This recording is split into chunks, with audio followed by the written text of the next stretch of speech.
Hello friends, ಮತ್ತೊಮ್ಮೆ ತಮಗೆಲ್ಲರಿಗೂ ನನ್ನ ಚಾನಲ್ಗೆ ಸುಸ್ವಾಗತ.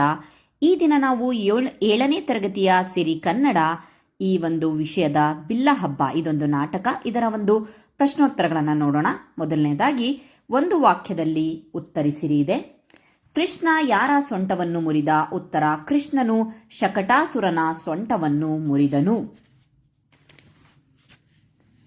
ನೆಕ್ಸ್ಟ್ ಪ್ರಶ್ನೆ, ಎರಡನೆಯ ಪ್ರಶ್ನೆ. ಕೃಷ್ಣನ ಕೈಯಲ್ಲಿ ಸಿಕ್ಕ ಧೇನುಕ ಉತ್ತರ: ಧೇನುಕನು ಕೃಷ್ಣನ ಕೈಯಲ್ಲಿ ಸಿಕ್ಕಿ ಬೇಲದ ಹಣ್ಣು ಬಡಿಯುವ ಬಡಿಗೆಯಾದನು. ನೆಕ್ಸ್ಟ್ ನೋಡೋಣ, ಮೂರನೇ ಪ್ರಶ್ನೆ. ಮಂತ್ರಿ ಕಂಸನ ಬಳಿಗೆ ಕರೆತಂದ ಇಬ್ಬರು ಯಾರು?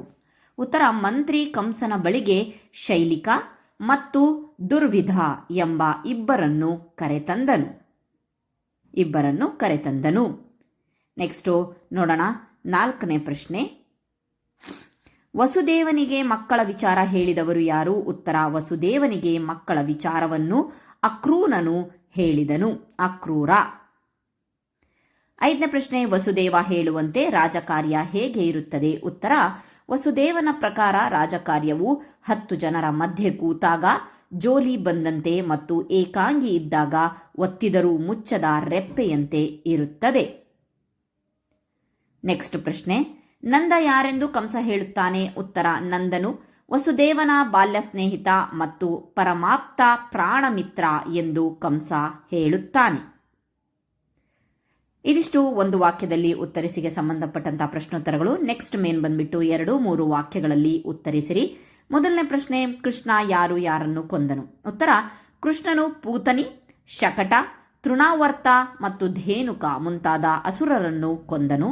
ಅಲ್ಲದೆ ಗೋವರ್ಧನ ಗಿರಿಯನ್ನು ಛತ್ರಿಯಂತೆ ಎತ್ತಿ ಹಿಡಿದು ಗೋಪಾಲಕರನ್ನು ರಕ್ಷಿಸಿದನು. ಎರಡನೇ ಪ್ರಶ್ನೆ. ಕ್ರೀಡಾಗಾರದಲ್ಲಿ ಆಗಿದ್ದ ಗುಪ್ತ ಏರ್ಪಾಡು ಏನು? ಉತ್ತರ: ಬಿಲ್ಲ ಹಬ್ಬದ ಕ್ರೀಡಾಂಗಣಕ್ಕೆ ಒಂದೇ ಹೆಬ್ಬಾಗಿಲಿತ್ತು. ಆ ಬಾಗಿಲವಾಡದ ಕಮಾನನಿಗೆ ಕಿರುಗತ್ತಿಗಳಿಂದ ಅಲಂಕಾರ ಮಾಡಿ ಅದರ ಮೇಲೆ ಗಾಜಿನ ರಾಜಗೋಪುರವನ್ನು ಇರಿಸಲಾಗಿತ್ತು. ಒಂದು ಸಣ್ಣ ಕೀಲನ್ನು ಎಳೆದರೆ ಆ ಇಡೀ ರಚನೆ ಕೃಷ್ಣನ ತಲೆಯ ಮೇಲೆ ಬೀಳುವಂತೆ ಗುಪ್ತವಾಗಿ ಏರ್ಪಾಡು ಮಾಡಲಾಗಿತ್ತು. ಇದಿಷ್ಟು ಸಹ ಎರಡನೇ ಪ್ರಶ್ನೆಗೆ ಉತ್ತರವಾಗಿದೆ. ಮೂರನೇ ಪ್ರಶ್ನೆ. ವಸುದೇವ ಮಕ್ಕಳನ್ನು ನೆನೆದು ವ್ಯಥೆ ಪಟ್ಟದ್ದು ಹೇಗೆ? ಉತ್ತರ: ಲೋಕದ ಎಲ್ಲ ಮಕ್ಕಳು ಅಪ್ಪ ಅಮ್ಮನ ಕಣ್ಣೆದುರು ಬೆಳೆಯುತ್ತಾರೆ, ಅದನ್ನು ನೋಡುವುದೇ ಪುಣ್ಯ. ಆದರೆ ನಾವು ಮಕ್ಕಳನ್ನು ಆಡಿಸಲಿಲ್ಲ, ಆರೈಕೆ ಮಾಡಲಿಲ್ಲ, ಅವರ ತೊದಲು ನುಡಿ ಕೇಳಲಿಲ್ಲ ಮತ್ತು ಜೋಗುಳ ಹಾಡಲಿಲ್ಲ ಎಂದು ವಸುದೇವ ವ್ಯಥೆಪಟ್ಟನು. ಮುಂದಿನ ಪ್ರಶ್ನೆ. ಕಂಸ ತಂಗಿಯ ಮೇಲಿನ ಪ್ರೀತಿ ಎಂಥದ್ದೆಂದು ಹೇಳಿಕೊಂಡಿದ್ದಾನೆ? ಉತ್ತರ: ತನ್ನ ತಂಗಿ ದೇವಕಿಯ ಕೈಕಾಲುಗಳಿಗೆ ಹಾಕಿರುವ ಸಂಕೋಲೆಗಳು 100% ಶುದ್ಧ ಅಪರಂಜಿಯ ಬಂಗಾರದ್ದಾಗಿವೆ. 25 ವರ್ಷವಾದರೂ ಅವು ಸ್ವಲ್ಪವೂ ಕಪ್ಪಾಗಿಲ್ಲ. ಆ ಸಂಕೋಲೆಗಳೇ ತನ್ನ ಪ್ರೀತಿಯ ಕುರುಹು ಎಂದು ಕಂಸ ಹೇಳಿಕೊಂಡಿದ್ದಾನೆ. ನೆಕ್ಸ್ಟ್ ಮೇನ್ ಬಂದ್ಬಿಟ್ಟು ಕೊಟ್ಟಿರುವ ಪ್ರಶ್ನೆಗೆ 4-5 ವಾಕ್ಯಗಳಲ್ಲಿ ಉತ್ತರಿಸಿ. ಮೊದಲನೇ ಪ್ರಶ್ನೆ. ಗೂಢಾಚಾರರು ಯಾವುದರ ಬಗ್ಗೆ ಶೋಧನೆ ಮಾಡುತ್ತಿದ್ದಾರೆ? ವಿವರಿಸಿ. ಉತ್ತರ: ಕಂಸನು ಕೃಷ್ಣನ ಅತೀಂದ್ರಿಯ ಶಕ್ತಿಯ ಬಗ್ಗೆ ತಿಳಿದು ಬಹಳ ಆತಂಕಗೊಂಡಿದ್ದನು. ಅವನ ಗೂಢಾಚಾರರು ಕೃಷ್ಣನ ಹಿನ್ನೆಲೆ ಮತ್ತು ಅವನ ಅಸಾಧಾರಣ ಶಕ್ತಿಯ ಮೂಲದ ಬಗ್ಗೆ ನಿರಂತರವಾಗಿ ಶೋಧನೆ ನಡೆಸುತ್ತಿದ್ದರು. ಕೃಷ್ಣನು ಹಾಲುಡಿಸಲು ಬಂದ ಪೂತನಿಯ ಪ್ರಾಣ ಹೀಗಿದ್ದು, ಶಕಟಾಸುರನ ಸೊಂಟ ಮುರಿದಿದ್ದು, ತೃಣಾವರ್ತನನ್ನು ಸಂಹರಿಸಿದ್ದು ಹಾಗೂ ಗೋವರ್ಧನ ಗಿರಿಯನ್ನು ಛತ್ರಿಯಂತೆ ಎತ್ತಿ ಹಿಡಿದ ಸಾಹಸಗಳ ಬಗ್ಗೆ ಅವರು ಮಾಹಿತಿ ಸಂಗ್ರಹಿಸಿದ್ದರು. ಗೂಢಾಚಾರರ ಈ ಶೋಧನೆಯು ಕೊನೆಯ ಹಂತಕ್ಕೆ ಬಂದಿದ್ದು ಕೃಷ್ಣನು ದೇವಕಿಯ 8ನೇ ಮಗನೇ ಎಂಬ ಬಗ್ಗೆ ಸಂಶೋಧನೆ ನಡೆಯುತ್ತಿತ್ತು. ಇದಿಷ್ಟನ್ನು ಸಹ ನಾವು ಒಂದು ಕಥೆಯ ರೂಪದಲ್ಲಿ ಬರೆಯಬೇಕಾಗತ್ತೆ. ಎರಡನೇ ಪ್ರಶ್ನೆ. ಕೃಷ್ಣನನ್ನು ಕೊಲ್ಲಲು ದುರ್ವಿಧ ಶೈಲಿಕರು ಮಾಡಿದ ಏರ್ಪಾಡುಗಳೇನು?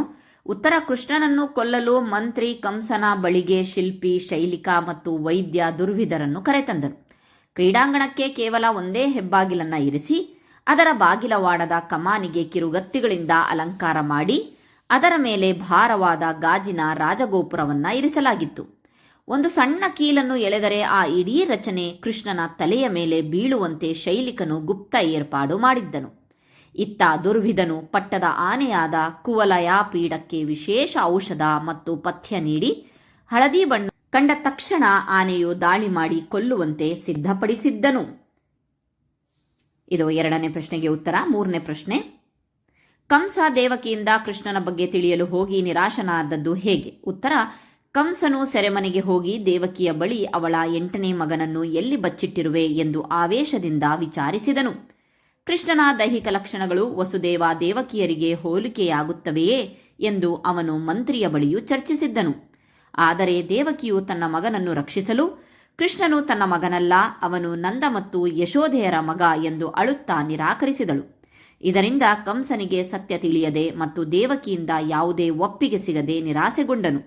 ಕೊನೆಗೆ ಕೃಷ್ಣನು ನಿನ್ನ ಮಗನಲ್ಲದ ಮೇಲೆ ಅವನನ್ನು ಕೊಂದರೆ ನಿನಗೆ ಬೇಸರವಿಲ್ಲ ತಾನೆ ಎಂದು ಬೆದರಿಸಿ ಅಲ್ಲಿಂದ ಹೊರಟನು.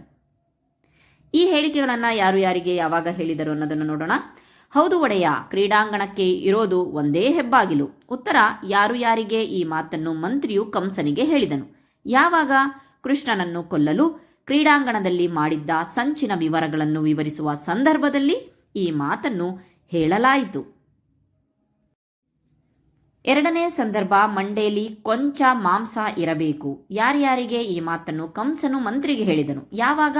ಮಂತ್ರಿಯು ಕಂಸನ ಪ್ರಶ್ನೆಗಳಿಗೆ ಸರಿಯಾಗಿ ಉತ್ತರಿಸದೆ ತಡಬಡಾಯಿಸಿದಾಗ ಅವನಿಗೆ ಬುದ್ಧಿ ಇಲ್ಲವೆಂದು ಲೇವಡಿ ಮಾಡುವ ಸಂದರ್ಭದಲ್ಲಿ ಕಂಸ ಹೀಗೆಂದನು.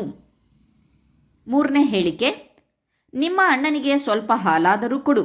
ಉತ್ತರ, ಈ ಮಾತನ್ನು ವಸುದೇವನು ದೇವಕಿಗೆ ಹೇಳಿದನು. ಯಾವಾಗ? ಕಂಸನು ಸೆರೆಮನೆಗೆ ವಸುದೇವ ದೇವಕಿಯರನ್ನು ನೋಡಲು ಬಂದಾಗ ಅತಿಥಿ ಸತ್ಕಾರದ ನೆಪದಲ್ಲಿ ವಸುದೇವ ಈ ಮಾತನ್ನು ಆಡಿದನು. ನೆಕ್ಸ್ಟ್ ಹೇಳಿಕೆ, ಕೊಲ್ಲಲು ಬಂದವರನ್ನೆಲ್ಲ ಅವನೇ ಕೊಂದು ಬಿಟ್ಟ. ಉತ್ತರ, ಈ ಮಾತನ್ನು ಕಂಸನು ವಸುದೇವ ಮತ್ತು ದೇವಕಿಗೆ ಹೇಳಿದನು. ಯಾವಾಗ ಅಂದರೆ ಕೃಷ್ಣನು ಬಾಲಕನಾಗಿದ್ದರೂ ತನ್ನನ್ನು ಕೊಲ್ಲಲು ಕಂಸ ಕಳುಹಿಸಿದ್ದ ಅಸುರರನ್ನೆಲ್ಲ ಸಂಹರಿಸಿದ ವಿಷಯವನ್ನು ತಿಳಿಸುವಾಗ ಕಂಸ ಆಕ್ರೋಶದಿಂದ ಈ ಮಾತನ್ನು ಹೇಳಿದನು. ನೆಕ್ಸ್ಟ್ ಮೇನ್ ಬಂದ್ಬಿಟ್ಟು ಹೊಂದಿಸಿ ಬರೆಯಿರಿ. ಒಡೆಯಗೆ ಕಂಸ, ಕಂಸ ಒಡೆಯನಾಗಿದ್ದ ಅಲ್ವಾ. ನೆಕ್ಸ್ಟ್ ಶಿಲ್ಪಿ ಶೈಲಿಕ, ವೈದ್ಯ ಇಲ್ಲಿ ದುರ್ವಿಧ, ಆನೆ ಕುವಲಯ ಪೀಡ, ಇದು ಹೆಸರು, ಆನೆಯ ಹೆಸರು ಕಥೆಯಲ್ಲಿ. ನೆಕ್ಸ್ಟ್ ಬೆಟ್ಟ ಗೋವರ್ಧನ. ಓಕೆ, ನೆಕ್ಸ್ಟ್ ಕೆಳಗೆ ಕೊಟ್ಟಿರುವ ಪದಗಳನ್ನು ನಿಮ್ಮ ಸ್ವಂತ ವಾಕ್ಯದಲ್ಲಿ ಬಳಸಿ ವಾಕ್ಯವನ್ನು ರಚಿಸಿ ಅಂತ ಕೊಟ್ಟಿದ್ದಾರೆ. ಸೊ ಬನ್ನಿ ನೋಡೋಣ ಒಂದೊಂದೇ. ಲೋಕಾಭಿರಾಮ ಅಂದರೆ ಲೋಕಾಭಿರಾಮ ಅಂತಂದರೆ ಸಹಜವಾದ ಅಂತ ಹೇಳ್ಬಿಟ್ಟು ನಿಮ್ಮ ಪುಸ್ತಕದಲ್ಲೇ ಇದರ ಅರ್ಥ ಇದೆ. ಲೋಕಾಭಿರಾಮ ಅಂತಂದರೆ ಲೋಕಾಭಿರಾಮವಾದ ಕಥೆಗಳು ಎಲ್ಲರಿಗೂ ಇಷ್ಟವಾಗುತ್ತೆ, ಅಂದರೆ ಸಹಜವಾದ ಕಥೆಗಳು ಎಲ್ಲರಿಗೂ ಇಷ್ಟ ಆಗುತ್ತೆ ಅಂತ ಹೇಳಿ. ನೆಕ್ಸ್ಟ್ ಪರಾಂಬರಿಸು. ಪರಾಂಬರಿಸು ಅಂತಂದರೆ ಗಮನಿಸು ಅಥವಾ ಪರಿಶೀಲಿಸು ಅಂತ ಹೇಳಿ. ರೋಗಿಯು ಆಸ್ಪತ್ರೆಯಲ್ಲಿ ವೈದ್ಯರಿಂದ ಪರಾಂಬರಿಸಲ್ಪಟ್ಟನು ಅಂದರೆ ಪರಿಶೀಲಿಸಲ್ಪಟ್ಟನು ಅಂತ ಹೇಳಿ. ನೆಕ್ಸ್ಟ್ ಅಪರಂಜಿ. ಅಪರಂಜಿ ಅಂತ ಹೇಳಿದ್ರೆ ಗೊತ್ತು ನಮಗೆ, ಶುದ್ಧ ಚಿನ್ನ. ಅಪರಂಜಿ ಚಿನ್ನವು ಅತ್ಯಂತ ಶುದ್ಧವಾಗಿದೆ. ಸೆರೆಮನೆ, ತಪ್ಪು ಮಾಡಿದವರು ಸೆರೆಮನೆ ಸೇರಬೇಕಾಗುತ್ತದೆ. ಸಂಕೋಲೆ, ಸ್ವಾತಂತ್ರ್ಯ ಹೋರಾಟಗಾರರು ಬ್ರಿಟಿಷರ ಸಂಕೋಲೆಯಿಂದ ಬಿಡುಗಡೆ ಹೊಂದಿದರು. ನೆಕ್ಸ್ಟ್ ಬೊಗಳೆ. ಬೊಗಳೆ ಮಾತು ಅಂತಾರಲ್ಲ, ಆ ರೀತಿ ಕೆಲಸಕ್ಕೆ ಬಾರದ ಮಾತು ಅಂತ ಹೇಳಿಬಿಟ್ಟು ಬೊಗಳೆ ಅಂತಂದರೆ ಬೊಗಳೆ ಮಾತನಾಡುವ ಜನರಿಂದ ದೂರವಿರುವುದು ಒಳ್ಳೆಯದು. ಓಕೆ, ಇದಿಷ್ಟು ಸಹ ಈ ಒಂದು ಪಾಠಕ್ಕೆ ಸಂಬಂಧಪಟ್ಟಂತಹ ಪ್ರಶ್ನೋತ್ತರಗಳಾಗಿರಬಹುದು. ಮತ್ತೆ ಹೊಂದಿಸಿ ಬರೆಯಿರಿ, ಮತ್ತು ಈ ಒಂದು ಸ್ವಂತ ವಾಕ್ಯದಲ್ಲಿ ಬರೆಯಿರಿ ಅನ್ನೋದಿದೆ. ಅದಾದ್ಮೇಲೆ ನೆಕ್ಸ್ಟ್ ವ್ಯಾಕರಣ ಮಾಹಿತಿಯಲ್ಲಿ ನೋಡ್ಬೋದು ನಾವು ಸಮಾಸಗಳ ಬಗ್ಗೆ ಕೊಟ್ಟಿದ್ದಾರೆ. ಇದು ಕಂಟಿನ್ಯೂಯೇಷನ್. ಸೊ ಫಸ್ಟ್ ಇಲ್ಲಿ ದ್ವಿಗು ಸಮಾಸದ ಬಗ್ಗೆ ಬರೆದಿದ್ದಾರೆ. ಸೊ ದ್ವಿಗು ಸಮಾಸ ಅಂತ ಅಂದ್ರೆ ಹೇಳತ್ತೆ, ಇಲ್ಲಿ ನೋಡಬಹುದು ನೀವು ಪೂರ್ವ ಪದ ಉತ್ತರ ಪದ ಅಂತ ಹೇಳ್ತೀವಲ್ವಾ. ಪೂರ್ವ ಪದವು ಸಂಖ್ಯಾವಾಚಕವಾಗಿದೆ. 1, 2, ಪಂಚ. ಪಂಚ ಅಂದ್ರೆ 5 ಅಲ್ವಾ. ಪಂಚಗಳಾದ, ಸಪ್ತಗಳಾದ ಅಂತ ಅಂದ್ರೆ 7. ಉತ್ತರದಲ್ಲಿರುವ ನಾಮಪದದೊಡನೆ ಸೇರಿ ಆಗುವ ಸಮಾಸವೇ ದ್ವಿಗು ಸಮಾಸ. ಸೊ ನಾವು ಈಸಿಯಾಗಿ ಐಡೆಂಟಿಫೈ ಮಾಡಬಹುದು ಈ ದ್ವಿಗು ಸಮಾಸನ, ಯಾಕೆಂತಂದ್ರೆ ಪೂರ್ವ ಪದದಲ್ಲಿ ಸಂಖ್ಯಾವಾಚಕಗಳು ಇರುತ್ತೆ. ಓಕೆ, ನೆಕ್ಸ್ಟ್ ಬಹುರ್ವೀಹಿ ಸಮಾಸ. 3 ಕಣ್ಣುಳ್ಳವನು ಮುಕ್ಕಣ್ಣ, ಹಣೆಯಲ್ಲಿ ಕಣ್ಣುಳ್ಳವನು ಹಣೆಗಣ್ಣ ಅಂತ ಹೇಳ್ಬಿಟ್ಟಿಲ್ಲ ಕೊಟ್ಟಿದ್ದಾರೆ. ಚಕ್ರವನ್ನ ಹಿಡಿದಿರುವವನು ಚಕ್ರಪಾಣಿ. ಹೀಗೆ ಸಮಾಸವಾದಾಗ ಪೂರ್ವೋತ್ತರ ಪದಗಳು ಪ್ರಧಾನವಾಗದೆ ಬೇರೊಂದು ಪದ ಪ್ರಧಾನವಾದರೆ ಅಂತಹ ಸಮಸ್ಯೆಗಳಿಗೆ ಇಲ್ಲಿ ನೋಡಿ 3 ಕಣ್ಣುಳ್ಳವನು, ಇಲ್ಲಿ ಅದನ್ನ ಕಂಟಿನ್ಯೂ ಮಾಡಿಲ್ಲ, ಬಿಡಿಸಿಲ್ಲ, ಅಂದ್ರೆ ಮುಕ್ಕಣ್ಣ. ಸೊ ನಮಗೆ ಇಂಪಾರ್ಟೆಂಟ್ ಆಗಿರೋದು 3 ಕಣ್ಣುಳ್ಳವನು ಯಾರು? ಮುಕ್ಕಣ್ಣ. ಮುಕ್ಕಣ್ಣ ಇದೆಯಲ್ಲ, ಸೊ ಆ ಒಂದು ಪದ ಇದೆಯಲ್ಲ, ಬೇರೊಂದು ಪದನೇ ಪ್ರಧಾನವಾದರೆ ಅಂಥ ಸಮಸ್ಯೆಗಳಿಗೆ ಅಂಥ ಸಮಾಸಗಳಿಗೆ ಬಹುರ್ವೀಹಿ ಸಮಾಸ ಅಂತ ಹೇಳ್ಬಿಡ್ತೀವಿ.